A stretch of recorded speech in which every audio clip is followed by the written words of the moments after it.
Hey everybody, hey everybody, hey. So I don't really have to project. Is this working fine? Can everyone hear me okay? Hello. I see a couple faces I see in the crowd. Hi everybody. So we're gonna get started, right? It's a little bit past 6:30, but we're gonna start at the beginning. I wanna thank you all for joining us here today, deciding to spend your time, come and drive all the way to the Phillips Center, have to navigate UF's campus and the traffic and the fun of all of that to be here to celebrate 5 years of Gainesville for All and all of the things that have been accomplished in that time. I can imagine it's a laundry list of things that I'm not going to sit up here and spiel to you, but let's honor it nonetheless. One thing I do want to say is introduce myself first. I'm Ruel Flood, and if you do not recognize me, I am more often than not on a television screen, sweating outside, telling the stories of North Central Florida, and happily doing it at that. And one reason why I'm so happy to join you guys here today is what this organization stands for: equity, racial equity, education equity, equity as a whole. It's something that I like to think of myself, or a value that I hold in myself as I go out and report on the stories of your community. Now, my community too, if you don't mind, I'll hijack it a little bit because I absolutely love it here in Gainesville. Moving on, we have a lot in store today. I'm sure you've seen a program. There's a number of things we need to discuss and talk about in regards to the future of Gainesville for All. So with that being said, I'll stop rambling my mouth. Let's welcome Director James Lawrence for Gainesville for All to the stage.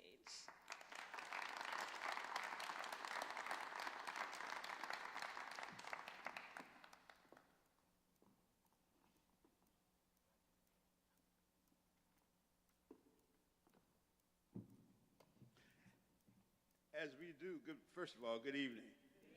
And thank you all for coming. But before we get started, I'd like to ask Pastor Gerard Duncan to come forward, please, for our invocation.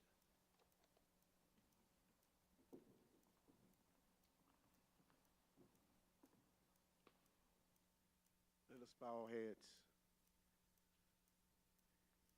Eternal God, our Father and sovereign King, for you are marvelous, and you are merciful, and you are just in all of your ways. We're truly honored on tonight that you have allowed us to celebrate a 5-year journey of the Gainesville for All. We're truly honored because we know that 5 is the number of grace. And if it had not been for your grace, we would not have been here tonight.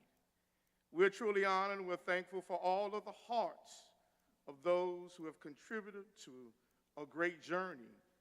And we pray that you will continue to lift our hearts, that we may endeavor to strive for the unity and the bond of peace.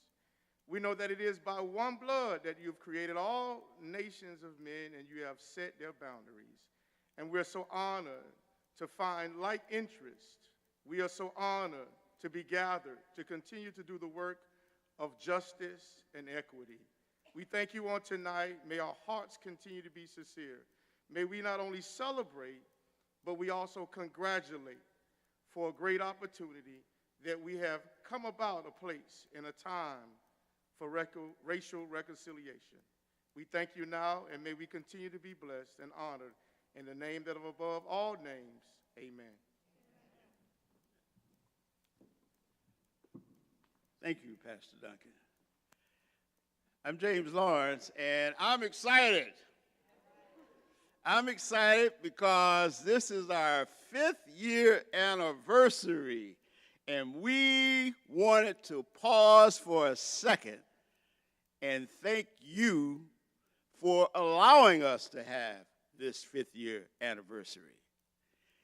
I can't tell you how much it is, how much it means to Gainesville for All. And Gainesville for All is you. You are the people who made Gainesville for All what it is. Those of you who are out in internet land, and those of you here with us this evening at the Phillips Center. it was you that came together over the last 5 years, rolled up your sleeves and say, we can do this. We can do this. And this is systemic change. Systemic change. We're not about a program here, a program there. We want to change the system. Now, yes, there are continually challenges that we face in our mission. And quite frankly, I don't think in my lifetime that we're going to see the elimination of the barriers that currently exist. Those barriers have been here for far too long, for generations. And so we're saying, hey, it's time for it to change. And with people power, and that's what you are, that's what you represent, people power. You know, from my era back in the 70s when I was at Howard University, we talked a lot about power to the people. Well, listen, power to the people still exists. We saw it last year in the election, and we've seen it here in this community. Now, before I get into more detail, and we have a great video for you to take a look at. It cites just some of our accomplishments over the years. I feel it necessary to really point out to you and give a shout out to some folks who really helped to put our legs underneath us. That would start with, I see him over there, Mr. Mitch Glazer, who is Mitch, stand up, please. Let everybody see you. Mitch believed in us right from the get-go and has been there since day one for us. And we all appreciate you, Mitch. We do indeed. Also, and I don't see her here, Barzella Papa. Barzella and the Community Foundation of North Central Florida also played a huge role in bringing folks together to support us so that we can do the work that we're doing. So a huge shout out to Barzella. And last but not least, to the Gainesville Sun. The Gainesville Sun played a pivotal role in Gainesville for All. And I see Nathan Crabb over there, the opinion editor at the Sun. Nathan and the Sun has not only been supportive. Nathan, as many of you know, served as our education chair for the past 3 or 4 years. So we are indeed indebted to him, as well as to Doug Ray, the editor of the Sun, and who represented that institution in a way that helped us to really promote Gainesville for All. And that is so important, to just getting the word out. And the Sun certainly did that, and we appreciate it. So, to give you just a brief history of how all this came to pass, as I indicated, it first started with me going to the Gainesville Sun and saying, hey, you know, I have some experience in community engagement, and having been the editorial page editor at a daily newspaper in upstate New York, Rochester to be specific, I honed some skills in terms of really working and bringing people together. And in fact, we started what's called a Unite Rochester there in Rochester. And what was different about what we did, the editorial page there, and what we're doing here, in Rochester, we reached out to the leadership of the community, the mayor, the county executive, city council members, fire chief, the whole 9 yards. And those folks, they came together, but they didn't do anything. So I learned a lesson there. There was a lot of posturing, so to speak. And with that, what I really looked at when I went to Nathan and the Sun is, why don't we bring citizens together Let's bring citizens. Let them roll up their sleeves. Let them come up with their ideas for systemic change. And that's what we did. So here we are, 5 years later. And now, by the way, we're a 501c3 independent organization. We're really proud of that. We're really proud of that. And we have just really moved forward in a way that I could not imagine from the get-go when we first started. And all of that is because of you, the people in this room, the people online, this community. And guess what? We've only just begun. We've only just begun.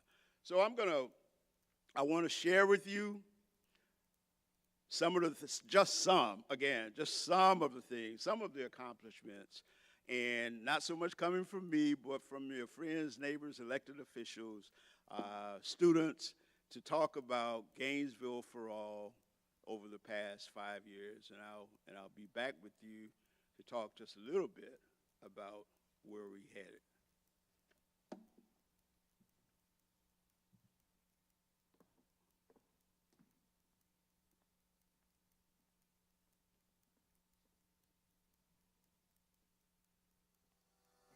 I think the purpose of Gainesville for All is shown in its passion for the community. And just meeting with you, I was able to see that so clearly. And so the second I heard about it, I knew I wanted to be a part of it. There are a lot of skills, of new knowledge I've picked up from Gainesville for All, especially as being an intern. And I think the thing that will carry the greatest weight in my future is the communication skills. That you are willing to listen, you are willing to hear the other side, you're willing to empathize and put yourself on the same page. And even if there are things keeping you back in whatever restrictions they might be, especially in the pandemic, virtual issues, you can't pick up on nonverbal cues, you're able to keep understanding the person sitting in front of you and aiming to be on the same page. I think Gainesville for All did amplify the issues that we know exist in our school system, and it also invited new participants into the process, new citizens into the process. Because traditionally, what I had seen was a real small core group of parents and citizens of our community that were looked to provide input on education issues. The Gainesville for All initiative brought in a new set of people. An additional set of people, myself being one, in the sense that my children had recently graduated from, my last one graduated from high school, was in college. So I was a parent of a former student, but it brought me back in to advocate countywide versus just at my local school. It also brought in some non-traditional advocates, some people who said, oh, we didn't even realize that these disparities existed. So once they found out the need, then they became active and wanting to offer their support and ideas on addressing some of the issues. Another team that I know that has had some impact is the criminal justice team and the housing team. So I think the initiative has delivered on its initial promise. I think I would encourage other citizens to come out and to be a part of it and to sustain the change and to address some things that have been a little bit harder to solve. Because it takes problems that are systemic in nature, take time and energy to resolve. So whereas you say we've been around for 5 years, it takes time to really build up the knowledge and the know-how of the citizen advocate, and then to provide that input to a political body. It just takes time. So it's been 5 years, but there's still much work to be done, and I would encourage all of our citizens that have the time, and even if you don't have time, to lead the committee to really offer your insight and your support of the initiatives. This is our government. This is our community, and if we don't participate and make it better, we'll have the same people at the table.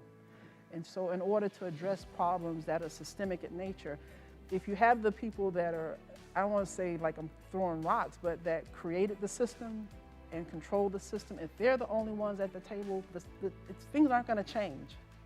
So you have to bring in different perspectives, different viewpoints, people from different walks of life to get their perspective. I often say about issues that relate and impact the family, families with children. They may not have the resources, but sometimes they have the ideas and they may know a solution to their problem, but they're not at the decision-making table. They don't control the purse string.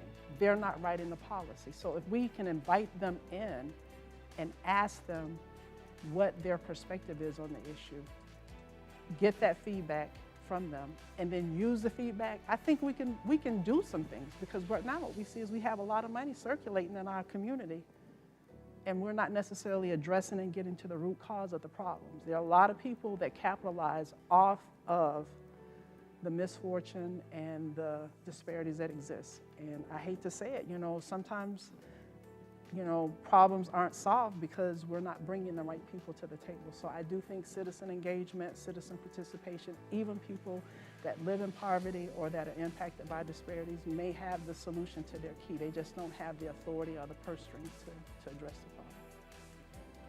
So I decided I was at a Gainesville4ALL meeting. It was a Thursday night, and I cannot remember the exact date, but I do know it was a Thursday night, and it was at the Eastside Community Center. And we were discussing some issues that were related to education. And I had a citizen that was very active and was one at the table. She served on a lot of committees that related to that, tell me that the school board did not have to listen to us, meaning the people that were at the table. And that really, and my response is that they work for us. We pay their salary, so they do have to listen to us. And it was at that meeting that I had been asked several times before to run for office, but was like, I'll just, advocate. Just the time it wasn't right. But it was at that meeting that I decided they've gotten a little bit too comfortable, and to think that they can just operate in a vacuum without hearing what the parents and the community thinks would be is important. And I felt like I was ignored. It was before that Gainesville4ALL meeting. That was the reason why we had formed our little group, the Education Task Force. But it was in that meeting, and to be told that they didn't have to listen to me. So I said to my little group, okay, I'm thinking we need to put somebody up there. We need a different perspective up there. And I talked with my husband in my circle, and as they say, the rest was good history in a sense. So I've been part of Gainesville4ALL almost since the beginning, and what attracted me to the organization was meeting its executive director, James Lawrence, to work on the racial, socioeconomic, educational, and health disparities that separate East Gainesville from West Gainesville.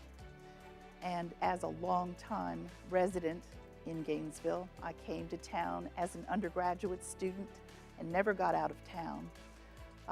I'm very aware of the discrepancy that we have between East and West. And so somebody with a plan certainly was somebody that I was interested in getting to know better. And the more that I listened to you talk, it was clear to me that you had a very clear idea in mind, and what was novel about your approach was the fact that you were going to work across the community silos. We weren't going to have healthcare only working in isolation on healthcare problems. Education wasn't going to work in its own little silo on schools. Instead, we were going to have a series of work groups or committees, and we were going to talk holistically about our community, because the root cause of health disparities is social inequity. And social inequity manifests in the healthcare system as health disparities. And groups with lower or less social value, those are the folks that have health disparities. But you see those same social inequities expressed in the education system as education disparities. And that same group is going to be more likely to drop out of school, perhaps. And when you drop out from school and you don't graduate, the research is pretty clear about some of what your path will include. Greater substance abuse, perhaps, greater likelihood of incarceration. And so, again, the opportunity to have a solution and be able to work across silos with members of the community, can't beat that. And bottom line, you offered an opportunity to involve UF students in the process. So since I've been so actively involved with undergraduate education and specifically working with students planning careers in medicine and dentistry and public health, the opportunity to immerse students in the backyard of our living laboratory so that they could see what health disparities and economic disparities look like, and they could be part of the process of solving the problem. Oh my goodness. So you're teaching these students, you're equipping them, then you're sending them off to professional schools, and then they're going to be parts of communities themselves that also will have problems, and they're going to be the solution. So Gainesville for All, to me, is a one-stop shop in terms of being able to make a difference.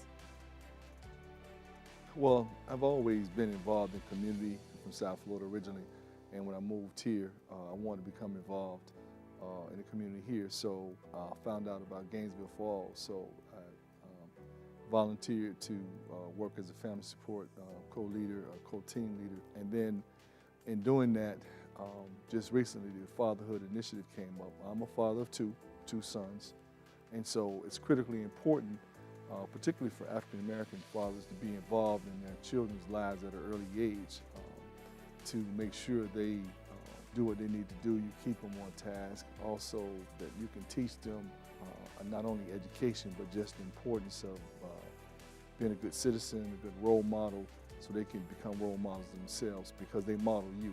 So those are some of the things why I became involved in GNV4ALL and the Fatherhood Initiative. I think more than any other organization since I've been here 6 years, GNV4ALL has been very impactful in terms of working with systemic change. For example, with the criminal justice team, a lot of times when youth were arrested, they had records. So instead of being arrested, they got citations, and that was a direct impact on some of the recommendations that the GNV4ALL criminal justice team made. So I think they've made a tremendous impact because of working on systemic issues and continuously trying to work on issues that's important to the community. Well, family support, when you talk about family support, that encompasses all the groups. Some of the things we're trying to do with the family support team, I know one thing that we're proud of is working with the schools in terms of the Skyward program, where parents learn how to navigate the Skyward system and learn the grades and things of that nature with their teachers. Also, it's just important when you talk about families. It's a lot of issues we can deal with, trying to get jobs, trying to impact in terms of finding affordable housing, things of that nature. Those are the things we're trying to work on, getting training or skills to have not just a job, but a career. So those are the type of things that we want to try to do with the family support team. Okay, well, the success that GNV4ALL had in changing our local criminal justice system is that it brought together leaders not only from the legal community but from the community at large to discuss what we perceive the issues to be, to come together with a specific and concrete plan of how we were going to approach the stakeholders in order to try to affect that change. So the biggest accomplishment that I can think of in my realm with GNV4ALL is the change in the first appearance bond schedule, that we were able to get the chief judge to amend the long-standing order, which didn't allow virtually anyone to get out before first appearance and seeing a judge, which amended it so that people who were charged with minor crimes with very little criminal history could get released on their own recognizance before first appearance, which means that they don't, they're not in jail, missing a day of work. They're not having to pay money to a bondsman or a cash bond to the county in order to get out of jail.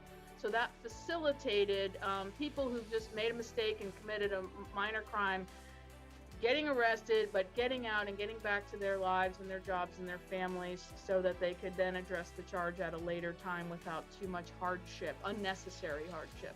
GNV4ALL had a huge impact in reducing the number of juvenile arrests in the city of Gainesville. The group of folks that collaborated within Gainesville for All and then worked with Gainesville Police Department and Tony Jones and Will Halvosa and everyone else who's looking at and studying this issue, the work they did was able to significantly reduce the number of juvenile arrests in the city of Gainesville, which is truly a great accomplishment that's very important to children and families, because once a kid gets arrested and then spends time, in the juvenile detention center and missing school, they kind of often end up in a pathway, which they sort of termed the pipeline to prison. Basically starts often with juvenile arrests that are unnecessary. They're not needed for public safety.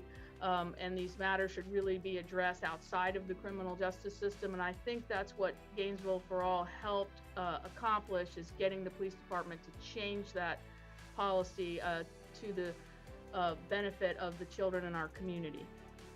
I think that Gainesville for All has just helped bring these issues to the forefront and has helped them be part of a community discussion that is long since overdue. So often what happens in the criminal justice system is sort of behind closed doors, in the sense that the majority of the people in the Gainesville community aren't involved in it. They aren't impacted by it directly, and they really don't know what's going on. But for those of us that are in the system and work with populations that are heavily policed, or folks that come through the system a lot, we see the injustice in real time. We see the problems in real time. And Gainesville for All has really helped to raise the level of discourse about these important issues and get stakeholders and policymakers to listen, to show that it's not just the public defender that's saying that these are issues. It's not just certain pockets in our community saying that there are problems, but that great minds and great leaders throughout our community have studied these issues and said these are real problems that we want to address, because some of the things that happen inside the criminal justice system do not represent the values of our community, which is to make sure that everyone is treated fairly, that we truly live up to the ideal of justice for all, and that we are not unnecessarily harming children in our community and families in our community through our criminal justice practices. So I think that's one of the most important contributions that Gainesville for All has made.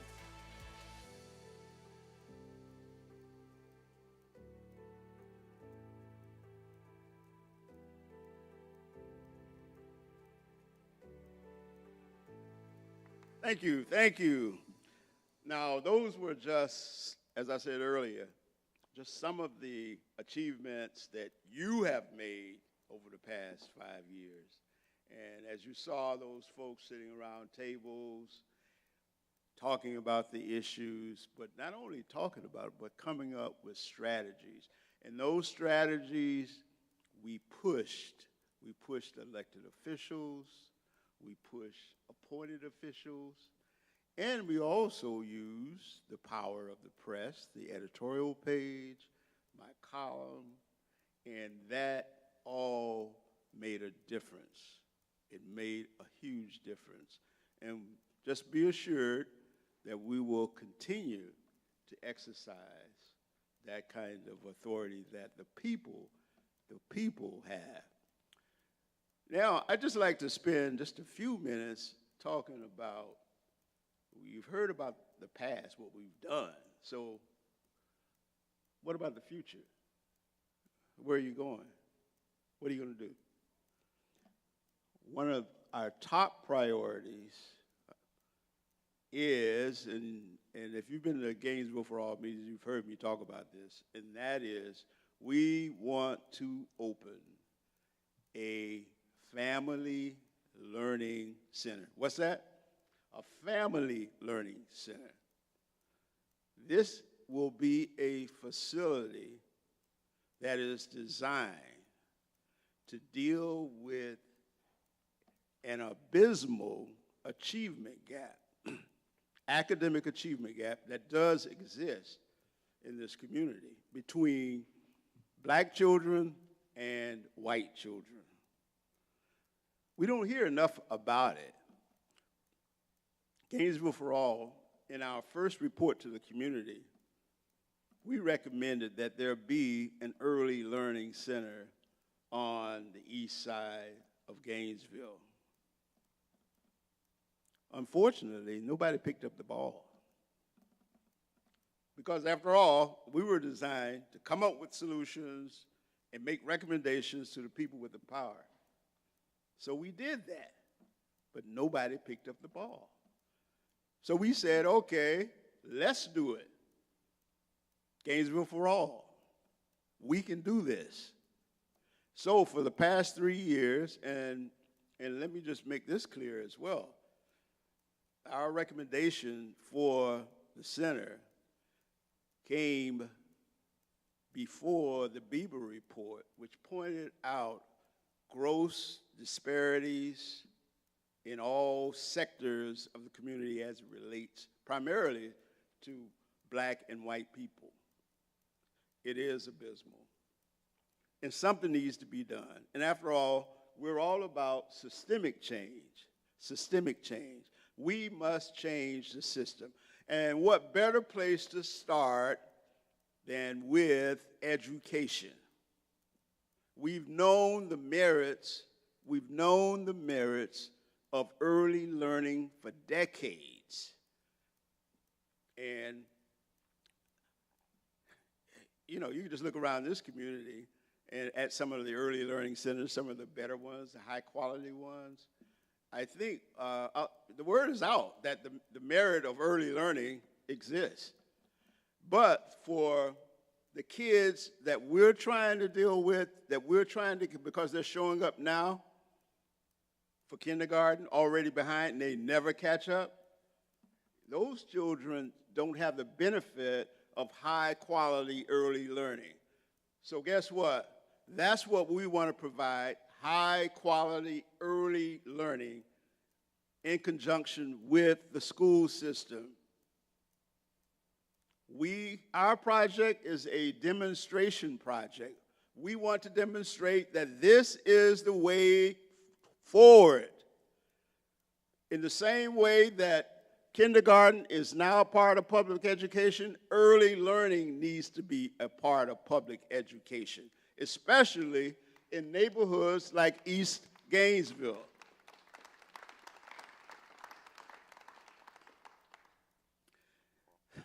It just simply, it amazes us that, you know, we're having to fight this fight to get this done. Because, you know, I was on a call just yesterday for one of the schools. We look at issues like absenteeism. You know, kids in first grade, kids in kindergarten aren't showing up already. They're not showing up. These kids don't catch up. You know, so what we're offering is an alternative. A family learning center, it's about the kids, but it's also about the family. Just think about it. Coaching. If we could just coach the parents about, you know, it's important to get your kid to school on time. Absenteeism, it's not going to work. They can't afford to be late or to be absent. So we believe that if we can work with those parents in terms of issues like coaching, issues like finding a job, affordable housing, and guess what? There are lots and lots of services out here that are available that are not reaching the people who need them. So we're going to hire someone called a community connector that's going to be working to connect our families with the services that are already out there. You know, I mean, come on. This is not rocket science, you know, but it's not being done. It's not being done. So we want to demonstrate that it can be done and we can have success, and that these kids can show up ready to learn when they get to kindergarten. And our hope and prayer is that once they show up and ready to go, we can maintain that as they move through the system. And to the credit of the Alachua County School District. They've started the journey of an equity plan, which should start to deal with that. They're still working on it. It needs work, yes, but the train has left the station. So that's a good thing. Now we must ensure that it goes to its destination. It's left the station. Now we have to get to the destination. And we're prepared, Gainesville for All, to bring the community in. You know, the district talks a lot about community advisory boards and that sort of thing. Well, this is it. We're bringing the community. It's not just Gainesville for All. It's all these agencies throughout the community who will work in conjunction.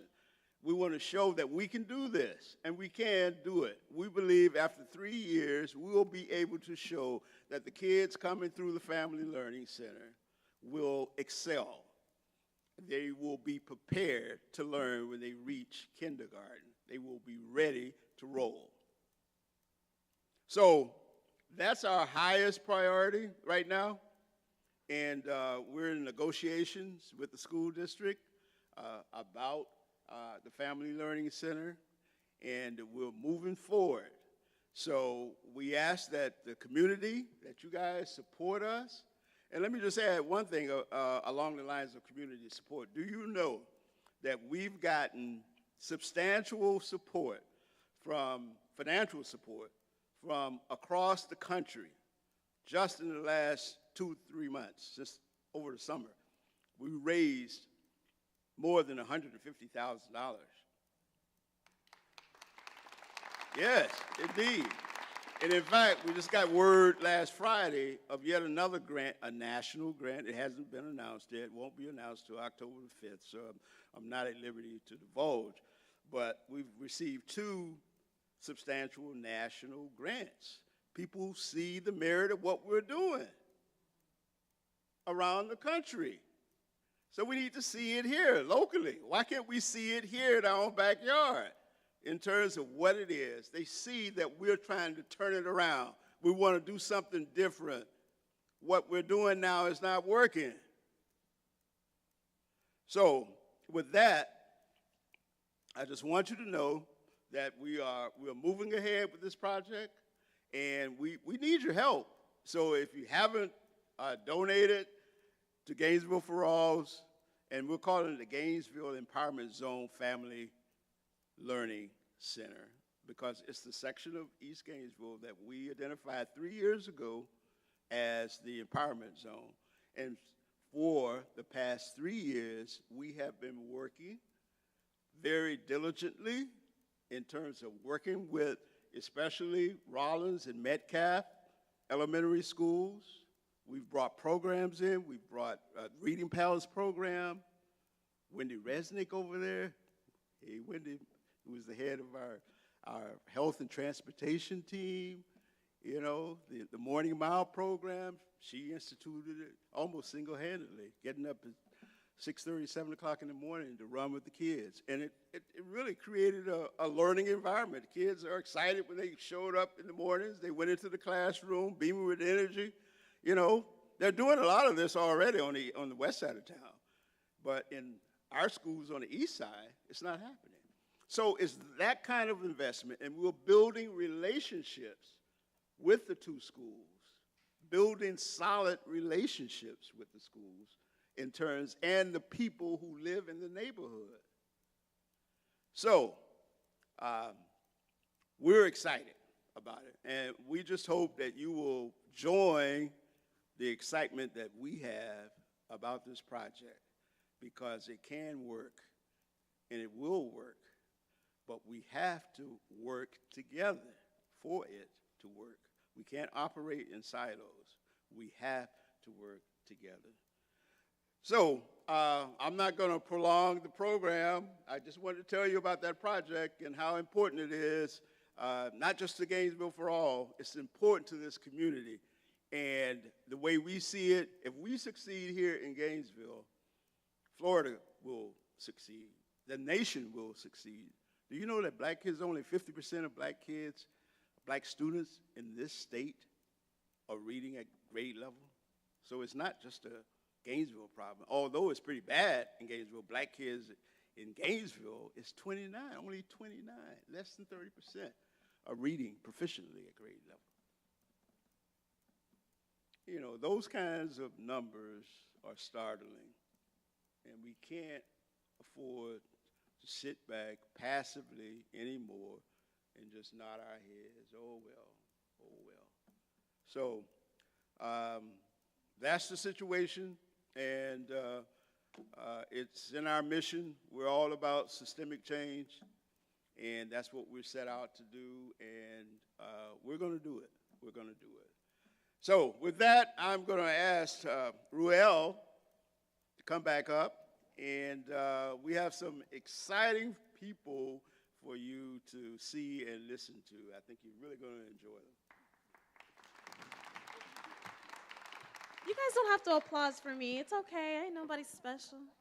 But we are speaking of moving on. So moving on to our next item on the program, I want to introduce Michelle Mayne-Graves and her Lifeline Quartet. Now, this group, they perform spirituals from the Civil War era and prior, and code songs for the Underground Railroad. It's a way to honor the people who fought for a better life for generations to come. Let's welcome them to the stage.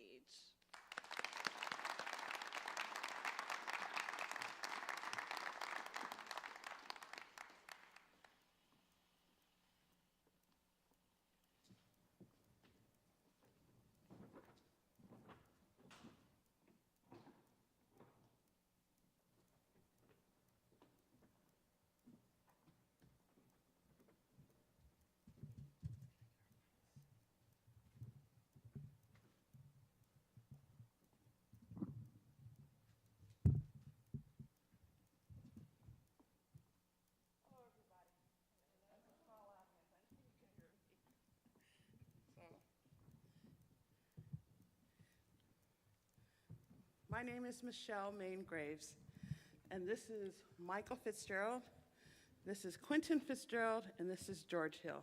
And together we comprise Lifeline Quartet.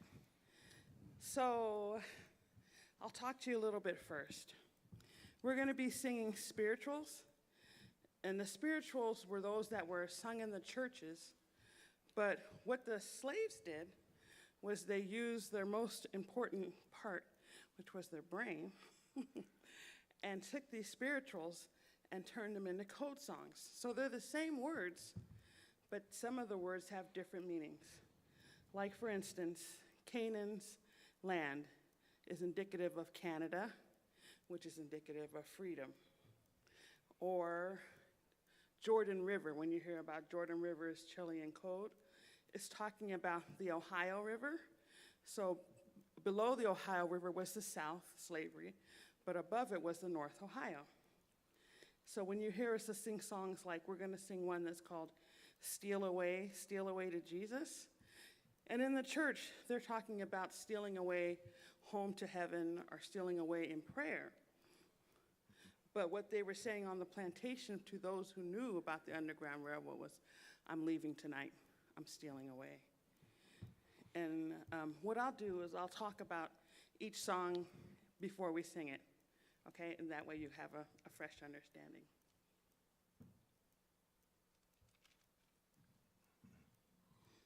The glasses are because I can't see this without it. Okay.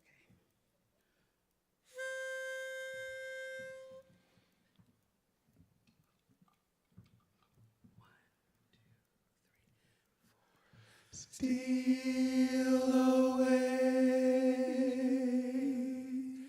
steal away, steal away, steal away,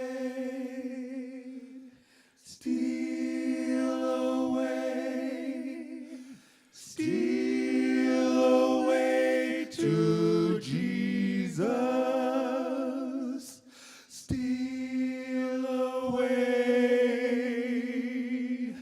Steal away home.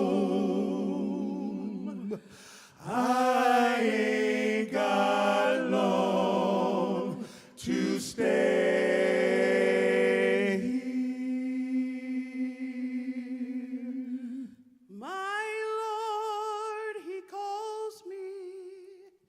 He calls me by the thunder, the trumpet sound. The trumpet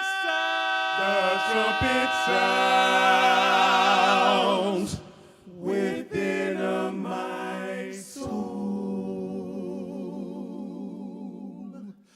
I ain't got long to stay here.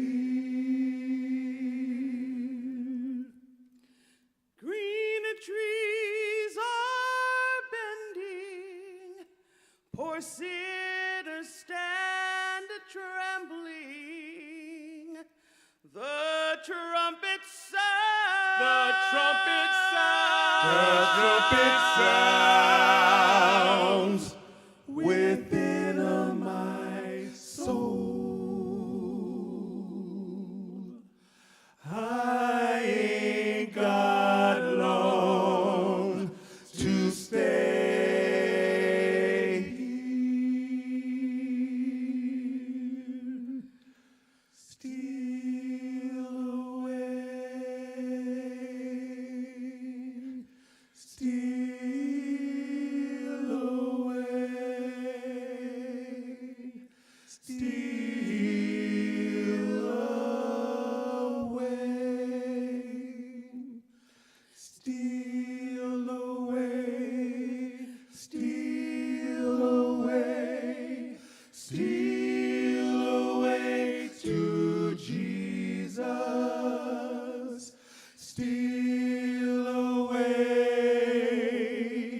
Steal away home. I ain't got long to stay here.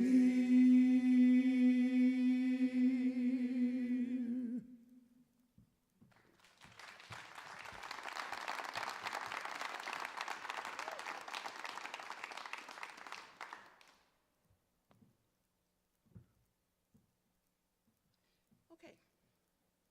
The next song that we like to perform is called Canaan's Land, and then that transitions into Fare Ye Well. So there are songs of hope, songs of joy, songs of sorrow, songs of tribulation. This is one of those Jubilee songs of joy because they're finally on their way to Canaan's land, which is freedom. And it says, it doesn't matter who goes with you, we're still going to get there. And these are one of the songs that Harriet Tubman used on the trail to keep the people's spirits up, because you didn't get to freedom in a day. It took a while to get there. So in order to keep their spirits elevated, you sing, and I'm on my way to Canaan's land. I'm on my way. Praise the good Lord. I'm on my way.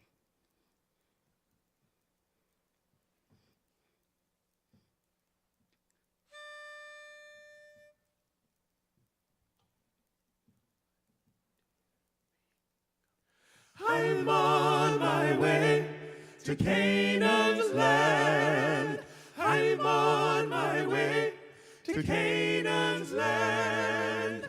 I'm on my way to Canaan's land. I'm on my way. Praise the good Lord. I'm on my way. A good Lord. I'm on my way to Canaan's land. I'm on my way to Canaan's land. I'm on my way to Canaan's land. I'm on my way. Praise the good Lord. I'm on my way. A good Lord. If you don't go, don't hinder me. If you don't go, don't hinder me.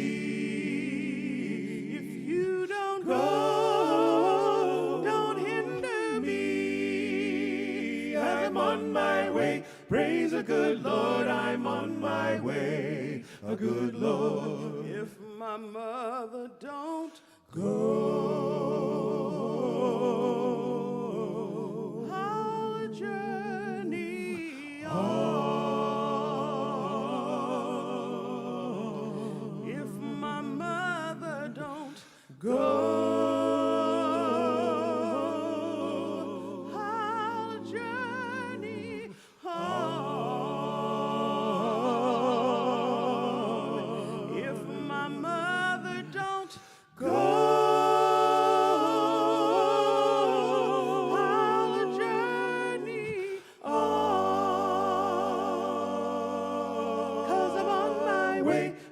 a good Lord, I'm on my way. A good Lord, well, I'm on my way to Canaan's land. I'm on my Way to Canaan's land. I'm on my Way to Canaan's land. I'm on my way. Praise the good Lord, I'm on my way. A good Lord, in that great getting up morning, fare ye well, fare ye well. In that great getting up morning, fare ye well, fare ye well. In that great getting up morning, fare ye well, fare ye well.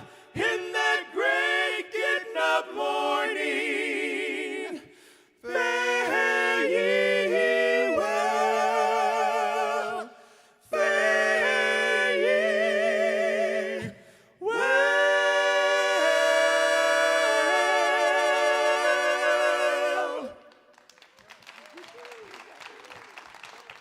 Thank you.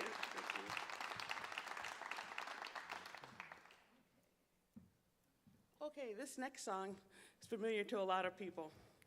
It is called Wade in the Water. And it was said that Harriet Tubman used this. By the way, Harriet Tubman's name in the songs was Moses, because she led her people out of slavery to freedom, much like Moses in the Bible led the Israelites. Okay. So she was telling them, Wade in the Water scripturally is from Pool of Bethesda, where the angel touched and they would go in to be healed. But they used it to say, walk in the water so the dogs will lose your scent. Also, a lot of the paths of rivers that they took were trails to freedom that helped them to walk. And they also used it for secret meetings, just to pull people out. Okay. Wade in the water.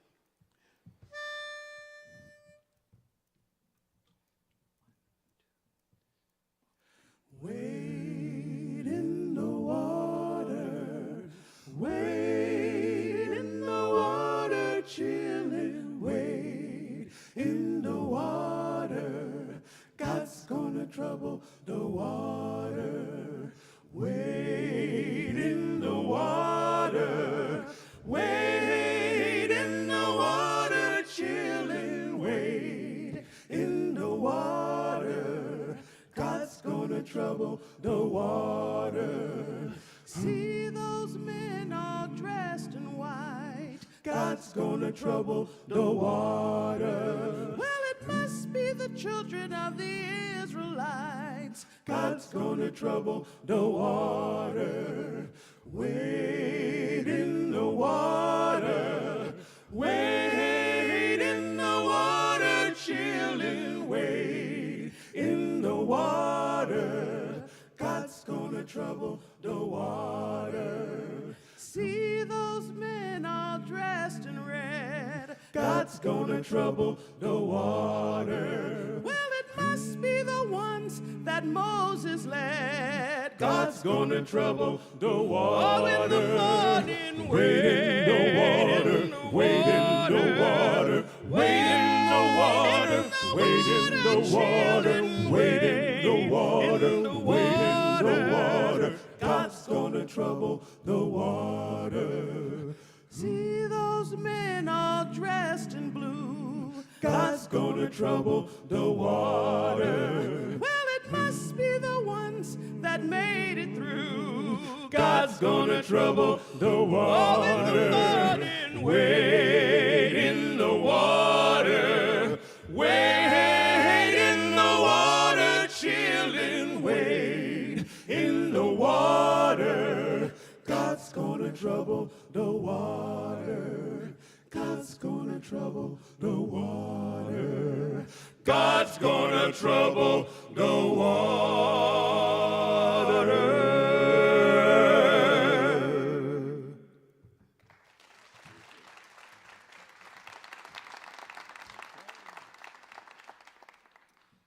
Okay, this next song is my favorite because the words are hold on. Keep your hand on the plow, hold on. And it just doesn't apply to slavery, it applies to today. When circumstances come upon you and you're trying to figure out what to do, hold on, don't give up. That's not the time. An answer will come. So it's saying, keep your hand on the plow and hold on.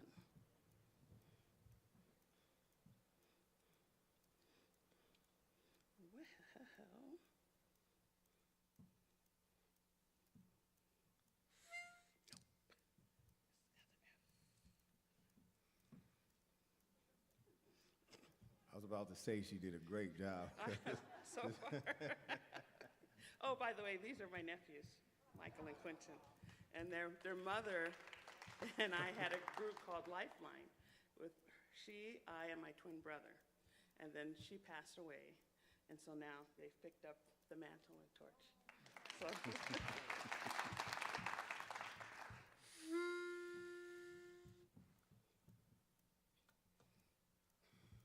Noah, Noah, let me come in. The doors are fastened and the windows pinned.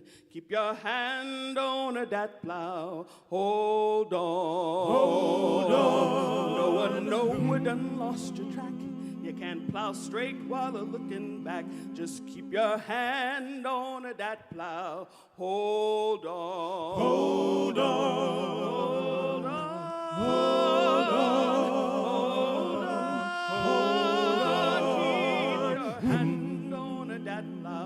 Hold on, hold on, hold on, hold on, hold on. Keep your hand on that plow. Hold on, hold on. Mary had a golden chain, and every rung was my Jesus' name. Keep your hand on that plow. Hold on, hold on. Keep on climbing and don't you tire. 'Cause every rung falls high and high. Keep your hand on that plow and hold on. Hold on. Hold on. Hold on. Keep your hand on that plow. Hold on. Hold on. Hold on. Hold on. Hold on. Keep your hand on that plow.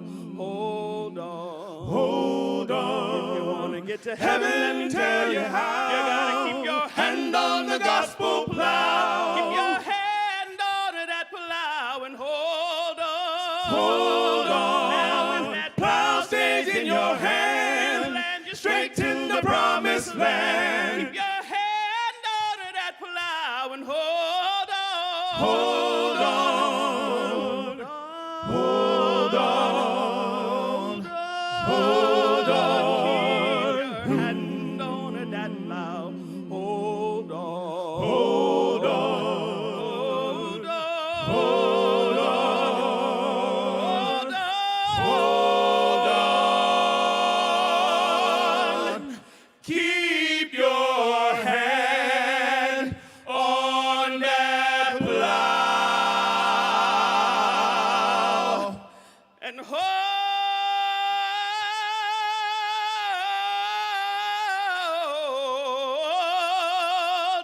Hand on the gospel plow. Hand on the gospel plow.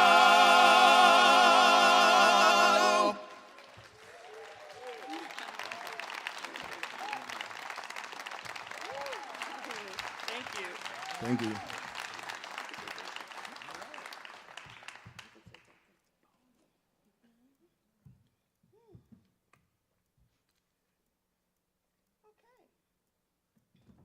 That kind of takes it out of you. Yeah. I'm going to hit my note first, so don't listen.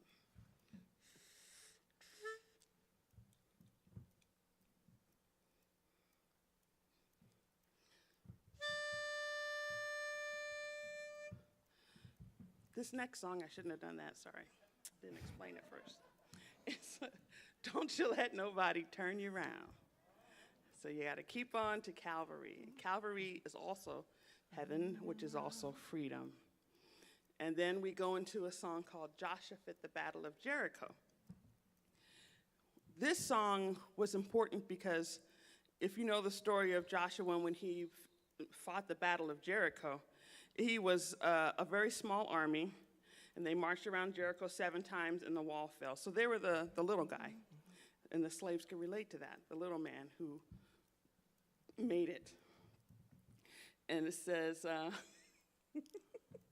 I'm not usually the talker, that's why they're smiling at me. So when he fought this battle, he won. And so they were like, well, if he won, we can do this too. We can be on our way to freedom. Okay, so don't you let. That's a different What's note. wrong? What did I say wrong? I need to. Don't you let nobody turn you around. Mm-hmm. Yes.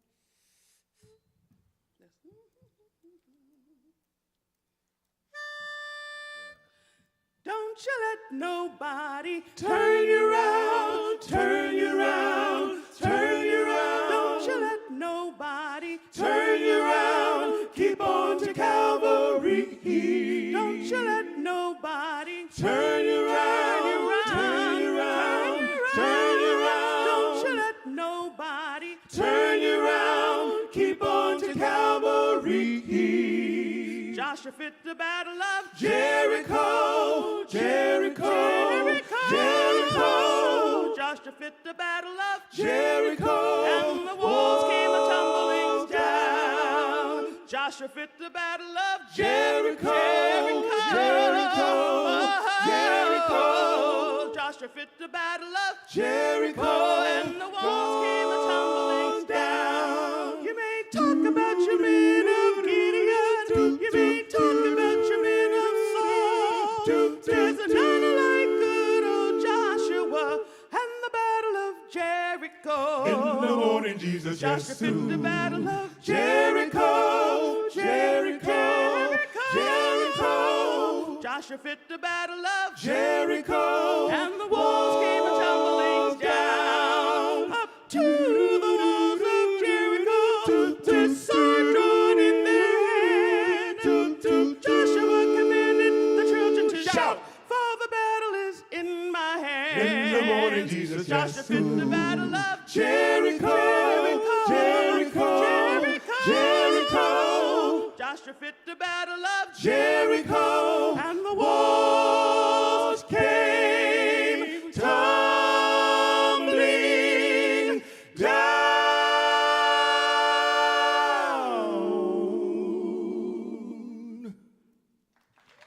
Thank you. So, was there supposed to be a question and answer period? Yes, okay. Well, we're opening up the floor. Yeah.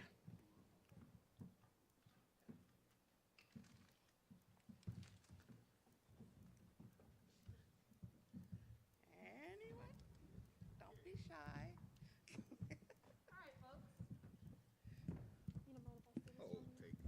If anyone has any questions, you know where to find me. You can also use this microphone on this side as well, or one Noel has. Yes. I'll start, if you guys don't mind. I want to ask you guys the feeling of the performance. I'm sure I don't want to speak for the crowd here, but we felt a little bit of history today, did we not? What inspired you guys to start this group, a family group, as we can see? Where did this start from, and where did it come from, and where's the future of it? Well, my parents sang, so all of the brothers and sisters sang and played a musical instrument. And at 8 years old, I was playing for my mom to sing on the piano. And then their mother sang, beautiful voice, and they just came out singing. So I never leave them alone because I also play for churches on the weekend, and I get them,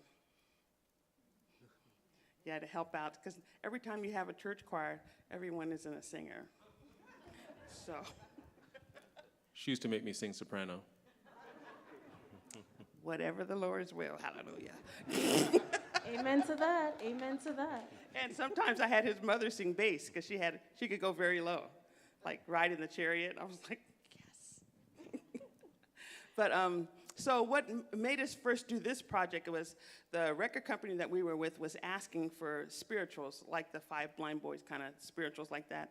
And I said, well, instead of just spirituals, because a lot of people do that, let's do code songs, because everyone doesn't know that. I can't tell you how many years I sang in church for Black History Month, and then we would sing the spirituals and have no idea that they had another meaning. We just thought they were nice. And so finding out that they had a different meaning gave me and us a sense of pride, because you realize, oh, see, they weren't just in the fields doing nothing. They had a plan. They made a way of escape, and they used, I mean, when the plantation owner would hear them, he would just think, oh, isn't that just beautiful? And not know that, no, there's a plan here. And I think that in today, there's so many things that are happening that we have to find ways to circumvent, to work around, to work together, to have a common goal. I won't get all wax political on you, but I'll leave it there. Does the crowd have any questions, or any of our virtual viewers? I just wanted to ask where you're from, and if you could tell me or tell us a little bit more about the research into the code songs and how that came to be. Well, we're all from California, but just different parts of California. I'm from Pasadena. Los Angeles. Santa Monica. I'm from San Diego, but I live in Los Angeles now. I forgot her second part of the question. Research. Oh, it's called the internet, and it's called books. No, I searched. I took a lot of books, slavery songs. And you know what? Because it's passed on by mouth, everything isn't the same. You have the same song, but different ways that it was sung and different things that people said. It was hard to. You had to really search to find what the meaning was, and the ultimate goal was freedom, and that's what they used. Heaven, Calvary, different words like that meant that was their escape. That's where they were going to go, freedom. You want to know what's really strange, and that I didn't know until I was, because like they just recently asked me to be a part of this project, and I thought it was really fun. But I was kind of doing some research so I'd know what I was talking about, and then I saw Slave Bible. And I was Slave Bible. I never knew there was a such thing. And it's like, I mean, look it up. You'll be surprised.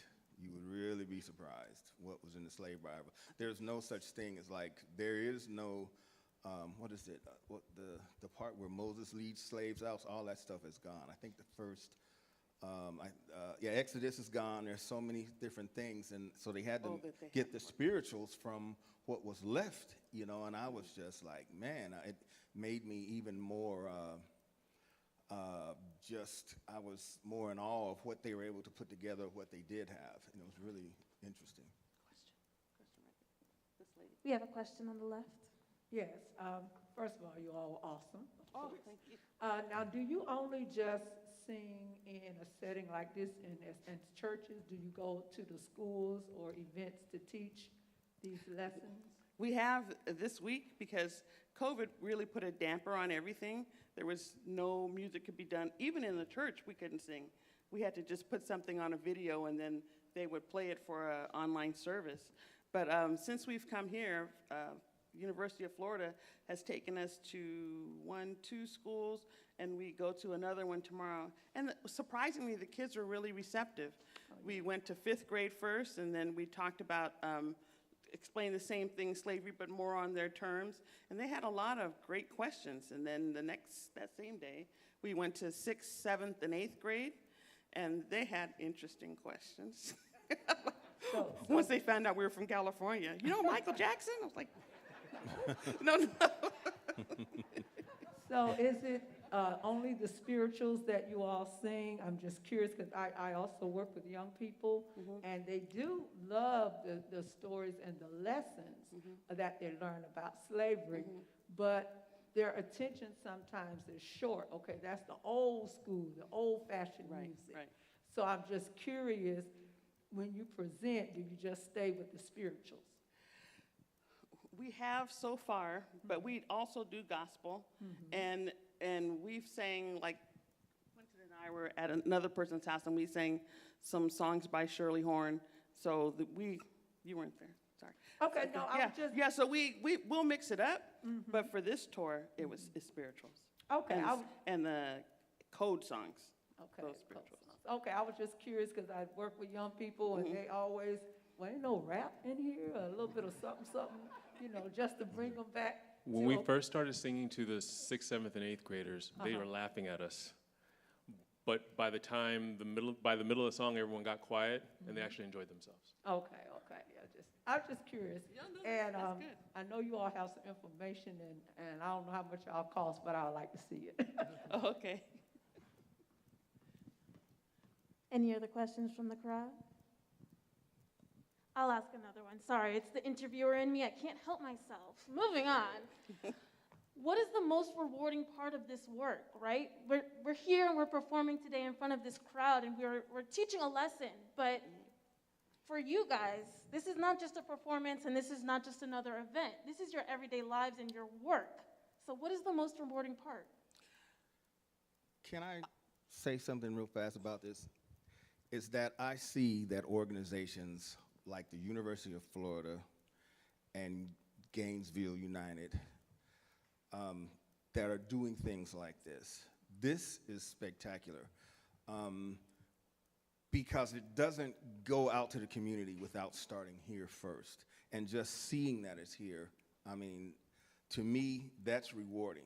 This is where it starts. Without people sitting here, enjoying entertainment, enjoying a meal, talking about it, it doesn't happen. And more than it, piggybacking on him, more than it being just entertainment, by trade during the week, I'm a registered nurse. I work at the VA hospital. So what music does, okay, is music fills up your well, and then when you go to work to give it to the veterans, then you empty your well. So it keeps me full. And the songs that we're singing are songs that instill hope in people. And especially right now, that's so very important. Do we have any other questions before we let them go off the stage? I know it's hot up there. I know those lights do not feel good. Do you have a question? I don't want to point. Okay. Anyone else? No? All right, another round of applause. Another round of applause. Thank you very much. Thank you.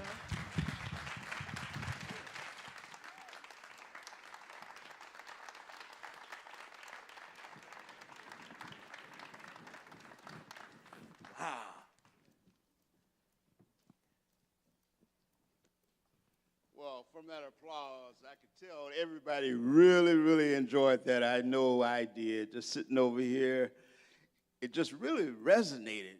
I want you to know it's not an accident that this group is a part of this celebration. You know, when I heard about them, I saw and felt the connection. They're all about continuing to educate and push forward. There was a struggle. And there still is a struggle. And we're in the middle of that struggle. And as they say, I ain't gonna let nobody turn us around. Well, that's where we are. We're not gonna let anybody turn us around. We're gonna keep our hands on the plow.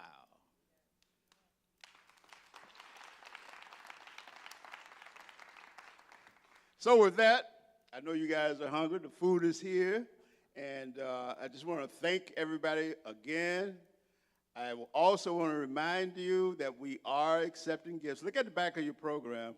There is a link that you can go to it.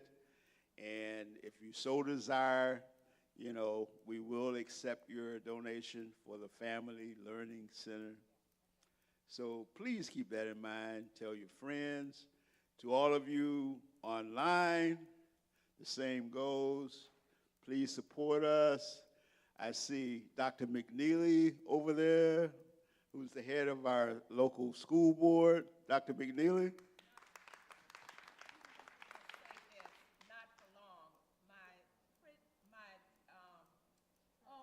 My person who's going to be coming right behind me, who spoke tonight, and we need to support her in many ways. But let me just say this to the audience and to you, James, to Nathan, to the Gainesville Sun. Thank you so much for this. All of the speakers shared on the video so many things that have happened in the last 5 years. But I want you to know, from me to you, and to all of the people who are here, I'm sure they will galvanize and help promote every single thing that we as a community want. I couldn't go home without saying that. I am hungry, but but I needed to say those few words. We appreciate tonight. We appreciate the Gainesville All community, the Gainesville Sun, all of you, for the work that still must be done. And I know it's going to happen. It will happen. Thank you, Madam Chair. She's all right. She's doing an excellent job on the school board as well. So again, I'm going to turn it over here to Ruel, but I want to, I can't thank you guys enough, for coming out, for those of you online, for the support that you've given us. Keep in mind, we're meeting virtually. We have our general meetings every other month. We just finished one a couple weeks ago. We have another in November. Go to our Facebook page, GNV4ALL, Facebook, and you can keep up with when the meeting will be held and lots of other activities that Gainesville for All has embarked on. So thank you again, and Ms. Ruel? I guess I'll close it out. Thank you guys for all showing up here today. 5 years of work in the making. We're going to wrap it up by making sure Dr. McNeely has some food in her stomach. Refreshments are going to come to your table. If you'd like anything to drink, you're self-serve. So they'll be right over here to my right, your left. Thank you. Thank you.